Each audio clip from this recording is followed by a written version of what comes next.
عربوں کا ایک مشہور بت جو صفا و مروہ پہاڑیوں پر پوجا جاتا تھا۔ یہ وہ بت تھے جسے لوگوں نے اپنے ہاتھوں سے نہیں تراشے تھے، بلکہ یہ جیتے جاگتے حقیقی انسان تھے۔ انہوں نے خانہ کعبہ کے اندر ایسا کیا جرم کیا تھا جس کی وجہ سے اللہ نے انہیں ایسا خوفناک عذاب دیا جو آنے والوں کے لیے عبرت کی نشان بن گئی۔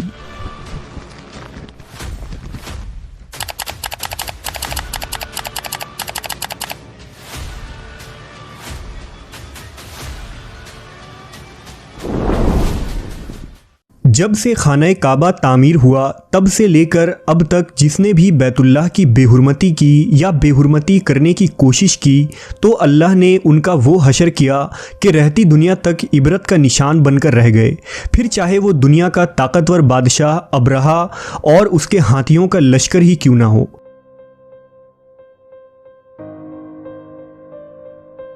اس کے علاوہ تاریخ میں کئی ایسے واقعات ملتے ہیں کہ جنہوں نے کعبہ شریف کی بے حرمتی کی اور ان کو اللہ نے دردناک عذاب دے کر تباہ کر دیا۔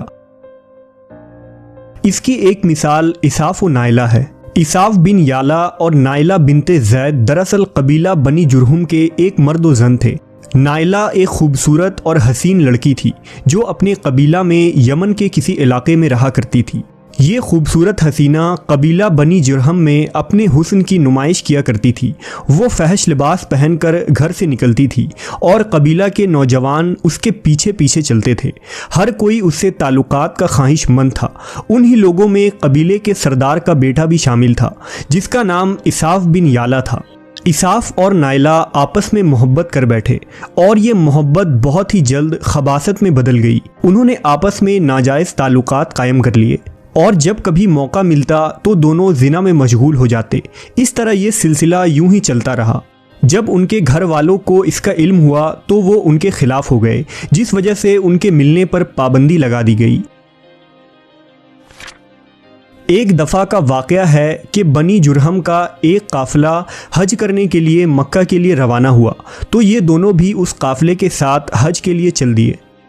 قافلہ مکہ پہنچا اور یہ حج کے ایام تھے۔ انہی دنوں کا واقعہ ہے کہ ایک روز کعبہ میں لوگوں کی تعداد بہت ہی کم تھی اور آس پاس کوئی بھی موجود نہ تھا، لہذا شیطان نے ان کے دلوں میں وسوسہ ڈالنا شروع کر دیا۔ وہ دونوں خانہ کعبہ میں داخل ہو گئے اور اس تنہائی کے عالم میں زنا کرنے لگے۔ ان کے اس خباثت اور کعبہ کی بے حرمتی پر زمین اور آسمان کانپ اٹھا۔ سمندر کی موجیں جوش مارنے لگی اور اللہ کی طرف سے عذاب نازل ہو گیا۔ ہوا یوں کہ جب وہ خانہ کعبہ کے اندر بدفعلی کر رہے تھے تو اسی وقت ان کی روحیں قبض کر لی گئیں اور ان کے گوشت پوشت کے جسم پتھر کے بنتے چلے گئے۔ یہ لمحہ انتہائی خوفناک اور عجیب و غریب تھا۔ دو زندہ انسان عذاب الہی کے تحت اب پتھر کے بن چکے تھے۔ کچھ دیر بعد جب بنی جرہم کے لوگ کعبہ کے قریب آئے اور بیت اللہ کے دروازے کو کھولا تو دونوں بدبخت برہنہ حالت میں پتھر بنے کھڑے تھے۔ وہ یہ سمجھ گئے کہ یہ خبیث اللہ کی مقدس گھر میں کس جرم کا ارتکاب کر رہے تھے۔ لوگوں نے دونوں کے مجسموں کو اٹھایا اور باہر لا کر زمین میں گاڑ کر انہیں کھڑا کر دیا تاکہ یہ لوگوں کے لیے عبرت کا نشان بنا رہے۔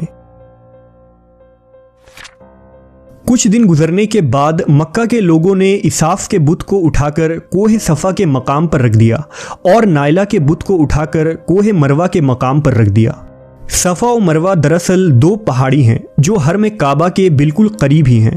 انہی دو پہاڑیوں پر چڑھ کر اور چکر لگا کر بی بی ہاجرہ علیہ السلام نے اس وقت پانی کی تلاش کی تھی جب حضرت اسماعیل علیہ السلام شیر خوار بچے تھے اور پیاس کی شدت سے بے قرار ہو گئے تھے۔ اس لیے زمانہ قدیم سے یہ دونوں پہاڑیاں بہت مقدس مانی جاتی تھیں اور حاجی ان پر چڑھ کر بڑے احترام اور جذبہ عقیدت کے ساتھ طواف کیا کرتے تھے۔ جب اساف اور نائلہ کے بت کو صفا اور مروہ پر رکھا گیا تو ان کی سزا یہ تجویز کی گئی کہ جو شخص بھی صفا و مروہ پر جائے وہ ان دونوں بتوں کو ایک ایک جوتا مارے۔ ایک دو نسلوں تک تو یہ عمل جاری رہا، پھر لوگوں نے انہیں جوتوں کے بجائے تھپڑ مارنا شروع کر دیے اور کچھ نسلوں بعد لوگ انہیں صرف ہاتھ لگایا کرتے تھے۔ اس طرح وقت گزرنے کے ساتھ لوگوں نے ان سے عبرت حاصل کرنا کم اور ان کی تعظیم زیادہ کرنے لگے۔ یہاں تک کہ ایک وقت ایسا آیا کہ عربوں نے جاہلیت کی بنا پر ان کو محبت کی علامت قرار دینا شروع کر دیا اور قبیلوں میں ان دونوں کے عشق کی داستانوں کو فخر سے بیان کیا جانے لگا۔ آہستہ آہستہ یہ محبت کے دیوی اور دیوتا قرار پائے۔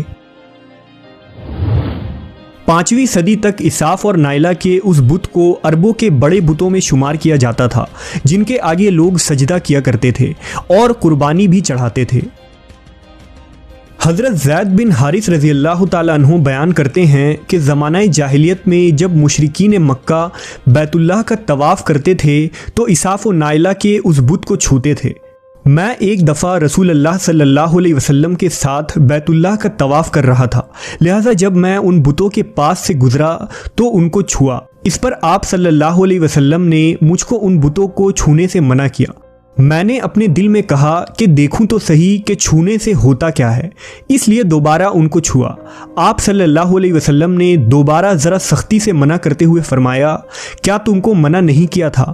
حضرت زید فرماتے ہیں کہ اللہ کی قسم اس کے بعد کبھی کسی بت کو میں نے ہاتھ نہیں لگایا، اور میں قسم کھا کر کہتا ہوں کہ نبی صلی اللہ علیہ وسلم نے کبھی بھی کسی بت کو نہیں چھوا تھا، یہاں تک کہ اللہ نے آپ کو نبوت عطا فرما دی اور آپ پر وحی نازل ہونے لگی۔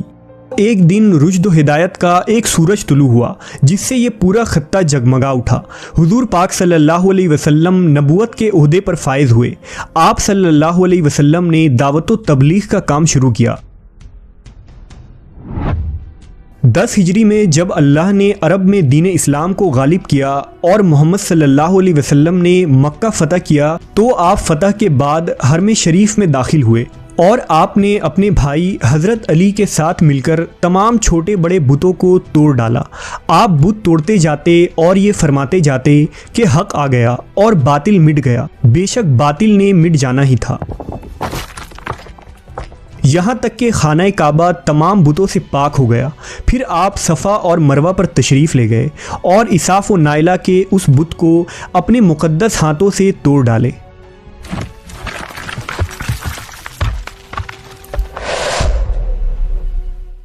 ہم نے دیکھا کہ اساف و نائلہ کے اس بت کو لوگوں نے بطور عبرت صفا اور مروہ پر رکھا تھا، لیکن شیطان نے انہیں ایسا گمراہ کیا کہ وہ ان کی پوجا کرنے لگے۔ صرف یہی نہیں بلکہ زنا جیسے بدترین جرم جسے کعبہ شریف کے اندر کیا گیا تھا، لوگ اس داستان کو فخر کے طور پر بیان کرنے لگے۔ ہونا تو یہ چاہیے تھا کہ ان کے اس بدفعلی پر لعنت کی جاتی، لیکن عربوں نے اس گناہ کو داستان عشق بنا دیا اور اساف و نائلہ کو ایک رول ماڈل کے طور پر پیش کرنے لگے۔ بالکل اسی طرح آج کے اس فتنے بھرے دور میں یہی کچھ حالات نظر آتے ہیں، جہاں اگر کوئی شخص کسی طرح کا سنگین جرم کرے تو لوگ اسے ہیرو کی طرح بطور نمونہ پیش کرتے ہیں۔ فریڈم، آزادی خیال اور لبرلزم کے نام پر ہر طرح کی خباثت اور برائی کو خوبصورت انداز میں پیش کر کے اس کی بھرپور تائید کی جاتی ہے۔ اللہ رب العزت سے دعا ہے کہ اللہ ہمیں ہر قسم کی برائیوں اور فتنوں سے محفوظ رکھے اور شیطان لعین کے وسوسوں اور چالوں سے حفاظت فرمائے۔